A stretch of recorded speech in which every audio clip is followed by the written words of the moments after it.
Hi everyone, and welcome to this demo video about the LOFI Varispeed CV Reverse. So this is a variation of the LOFI Varispeed CV Looper, which I already sell, with the addition of a new feature, which is the ability to change the direction of your loop, which is really quite a unique feature for a tape machine.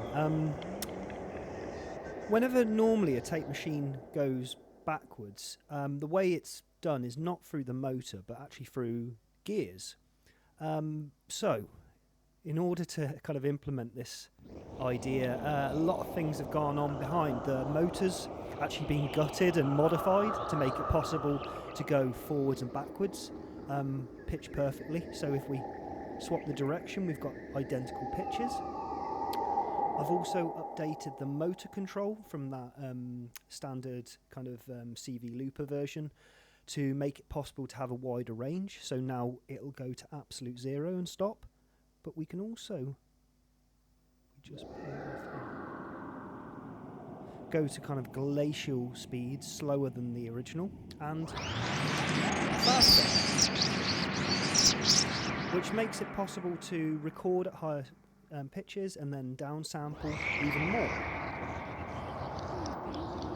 Just like the original, there's an erase section, manual erase button.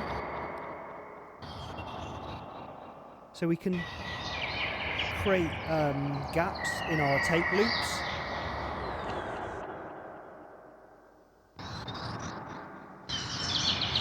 And then these sections could then be recorded over. These tape machines, just like the original, are now a sound on sound. So they've been modified to include a dual head, which is a combined erase and record playback head, and the permanent magnet has been removed. What this means is that when we erase, rather than just creating a DC offset in the tape and saturating all the magnetic field in one direction, we're equally kind of aligning opposite fields, equally distributing opposite fields up and down at audio rate. And then this creates a kind of sum zero, equal and opposite.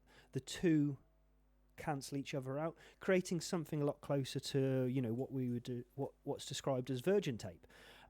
So the erase sections, and the sound on sound is just like the original, but I thought it needed a little bit of explanation there because it is very unique. There is no tape machine on the market like this. That's why I've designed it. The machine is made for working with tape loops. I found that I've got some tape loops with rollers in, which work amazingly with these. I have noticed that although this loop is one of these longer folded over ones, I should note that delay and reverb, that's not this machine. I don't think, although I have made versions of these where they've got delays in them, something I've kind of thought more important really is to see what I could make a tape machine do that can't be done externally. As great as it is to have a delay in here and it creates that kind of multi-tap effect of like having multiple heads, ultimately that can be done by an external delay. In this case,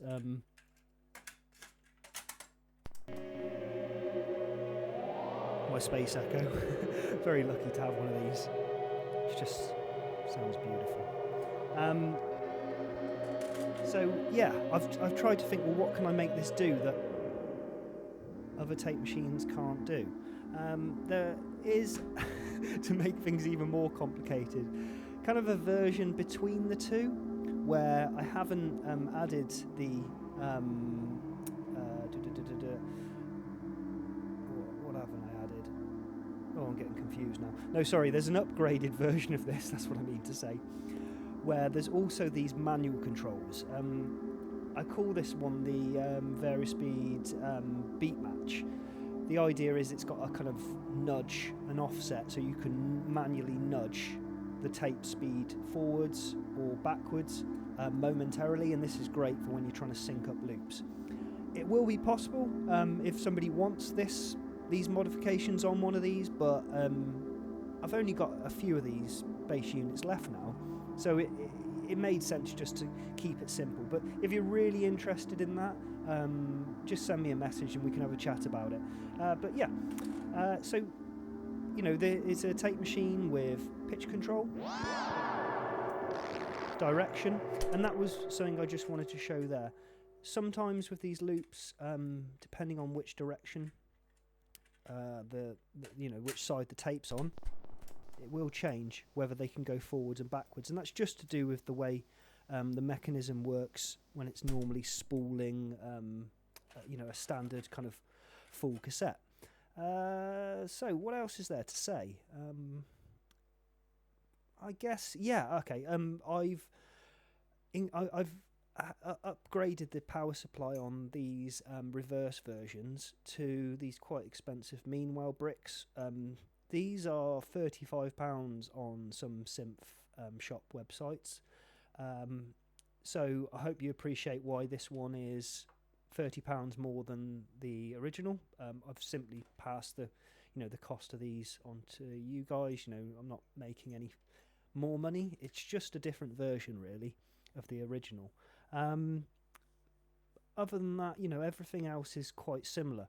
We've got a mic input, and what I love about these bass units is they were always designed for they've got a mic input. So if I just chuck something into the microphone input here, and I've got one of my new XL hydrophones here. Now this one's 45mm across. The original one was 30. The output on these is absolutely fantastic, and I'm going to upgrade all the hydrophones to these larger piezos now. But just to show you the mic input working, and as I said, these work sound on sound. So anything we're hearing, at the moment we've got a blank tape, but we can put it into record, and we'll see down here on the peak LED, just giving us an indication of audio level. And I mean, this isn't going to be a particularly interesting recording, but it's just to show it working. Okay, and then we'll stop. There we go. And if I now swap this to, I've got one of the Beat Boop emergency telephones, which is basically just an electret mic. They're designed for use of the intercom mic, which I sell for Eurorack.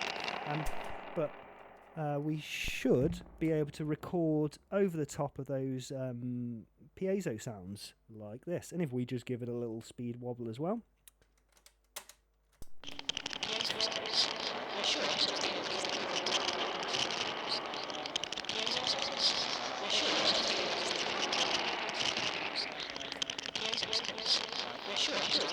And we can erase sections.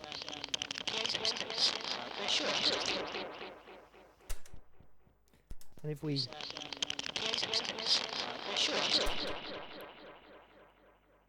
and now record into the gap.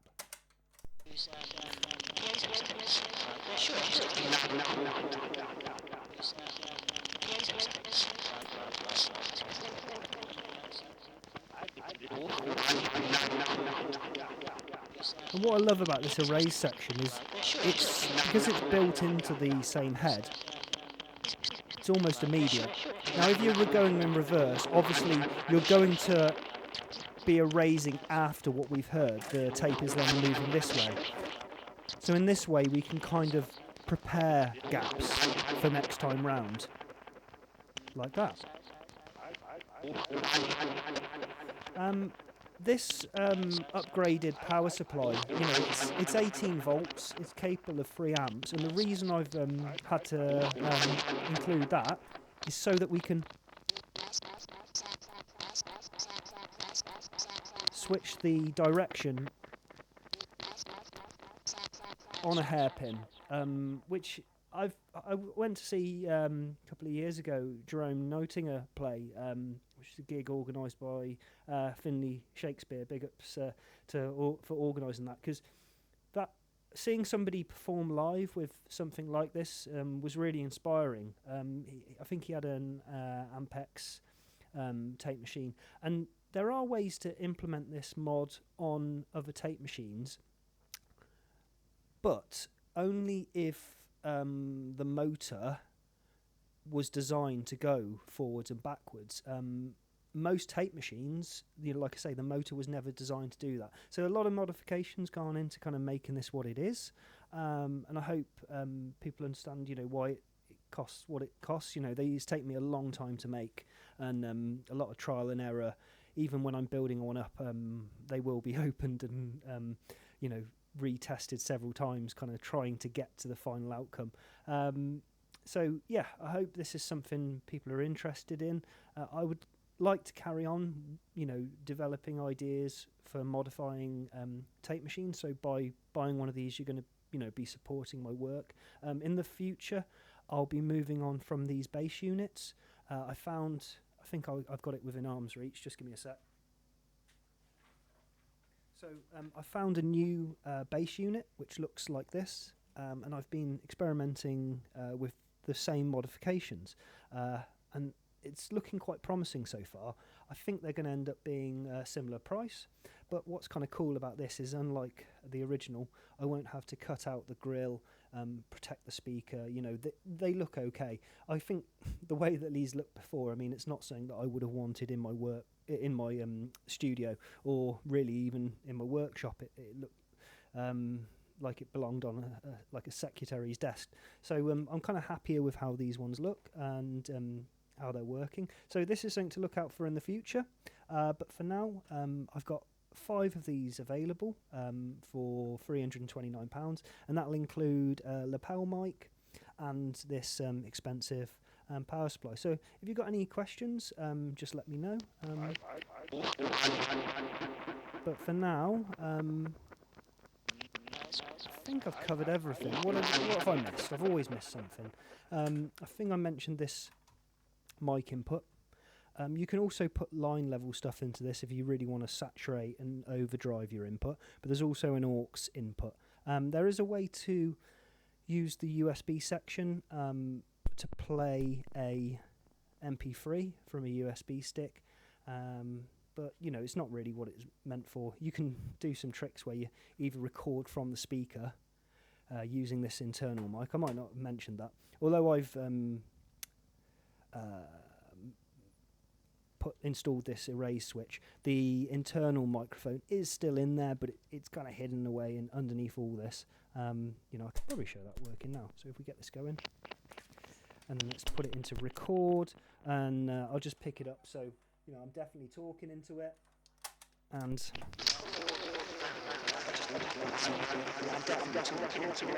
then we could reverse the direction and try recording this way.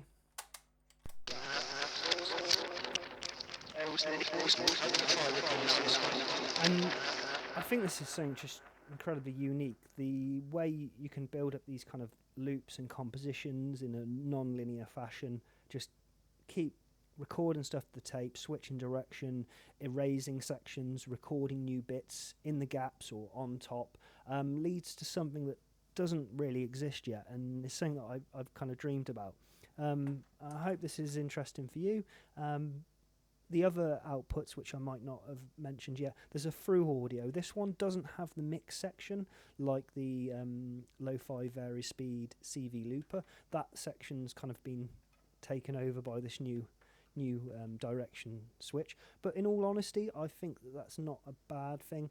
I think it's better, to mix your recorded signal with the playback with kind of a more comprehensive mixer, maybe saying, with sends and returns, and then you can really get the most out of this. There's a CV input here. I haven't got anything set up at the moment, but it's meant for 0 to 5 volts, and that will give you your full kind of pitch range, and it acts as kind of like an offset to this. So this will still work like an offset, but the CV will effectively move this around for you, changing the speed of the tape. I haven't put a gate or a CV in over the direction. that will be possible in modular, or maybe, you know, in the future with a bit more thought. But for the moment, you know, it's just a manual control, and I kind of love that. You know, just being able to.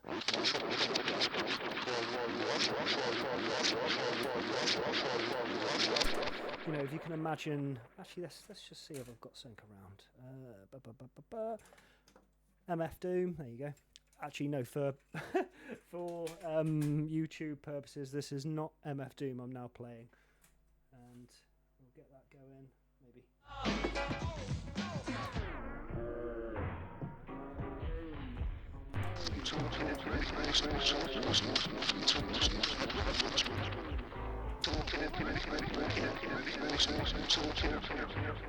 So something I love doing with these at the moment is playing around with hip hop and then being able to scratch samples back and forth over them. Vocal samples work great with these machines, so that's kind of its territory. Perfect for hip hop. And from that, you know, that hence the nudging. I've been working with some hip hop loops, and I found that, you know, I wanted to be able to beat match them. So this modification where you can momentarily stop the tape or speed it up depending on where this offset knob is, super useful. But for now, let's keep it simple. This is what's available, and hopefully I'll be able to move on to some of those other ideas in the future. Anyway, for now, I'll try again to leave it. Peace, love and tape loops. Bye now.